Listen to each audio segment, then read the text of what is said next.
अस्सलाम वालेकुम व्यूअर्स, कैसे हैं आप सभी लोग। उम्मीद करता हूँ खैरियत से होंगे। क्या आपको पता है कि जिस तरह हम इंसान खाना खाते हैं, इसी तरह हमारी कायनात में मौजूद एक गैलेक्सी भी दूसरी गैलेक्सी को खा जाती है। और क्या आपने कभी सुना है कि किसी गैलेक्सी ने अपने ही ब्लैक होल को अपने से बाहर निकाल दिया हो? अगर नहीं सुना तो आज हम इस वीडियो में इन्हीं बातों पर डिस्कशन करने वाले हैं। दोस्तों, साइंसदानों की रिसर्च से कुछ ऐसा पता चला है जिसे सुनने के बाद आप हैरान होने वाले हैं। दोस्तों, कायनात देखने में जितनी खूबसूरत है, इतनी ही ख़तरनाक भी है। हमारी कायनात इतनी बड़ी और अंधेरे से भरी हुई है कि इसे मुसलसल देखने से खौफ आने लगता है। मैं आपको बताता चलूँ कि हमारी कायनात में जो सबसे बड़ा ब्लैक होल है वो एबल 1201 है, जो कि एक बहुत बड़ी गैलेक्सी के अंदर मौजूद है, जिसको हम क्लस्टर गैलेक्सी के नाम से जानते हैं। इसमें हैरान करने वाली बात यह है कि इस क्लस्टर गैलेक्सी में और भी कई छोटी छोटी गैलेक्सीज मौजूद हैं। ये ब्लैक होल सूरज से 32.7 बिलियन टाइम्स बड़ा है। आप इससे अंदाज़ा लगा सकते हैं कि ये ब्लैक होल देखने में कितना बड़ा और कितना ख़तरनाक होगा। और ऐसे ब्लैक होल हमारी कायनात में बहुत कम मौजूद हैं, और जितने भी ब्लैक होल हैं वो अपनी अपनी गैलेक्सीज में मौजूद हैं। इसकी सबसे अच्छी मिसाल हमारी कायनात में मौजूद ब्लैक होल सेजिटेरियस ए है, जिसका साइज 40 लाख सूरजों के बराबर है।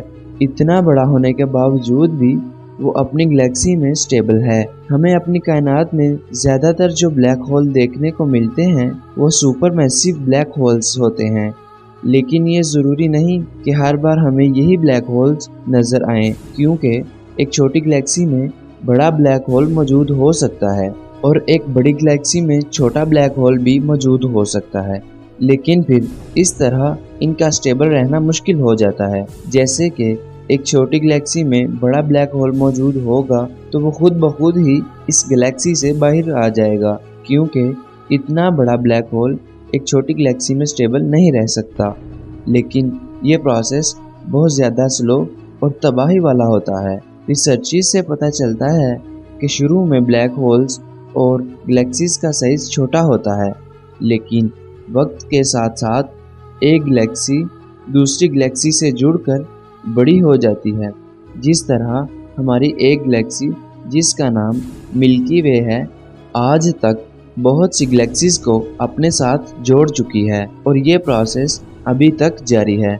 और एक वक्त ऐसा आएगा जब ये सुपर मैसिव गैलेक्सी बन जाएगी। जो ब्लैक होल्स अपनी गैलेक्सी के अंदर स्टेबल नहीं रह सकते, वो इन गैलेक्सीज से निकलकर कायनात में घूमते रहते हैं, जो कि किसी बड़े हादसे की वजह भी बन सकते हैं। लेकिन साइंसदानों का कहना है कि शायद अभी ऐसा होने में बहुत वक्त लग जाए। आज की वीडियो में बस इतना ही। उम्मीद करता हूँ आपको हमारी वीडियो अच्छी लगी होगी। अगर वीडियो अच्छी लगी तो लाइक, शेयर एंड सब्सक्राइब कीजिए। मिलते हैं अगली वीडियो में। एग्जिस्टिंग यूनिवर्स से जुड़े रहिए। अल्लाह हाफिज़।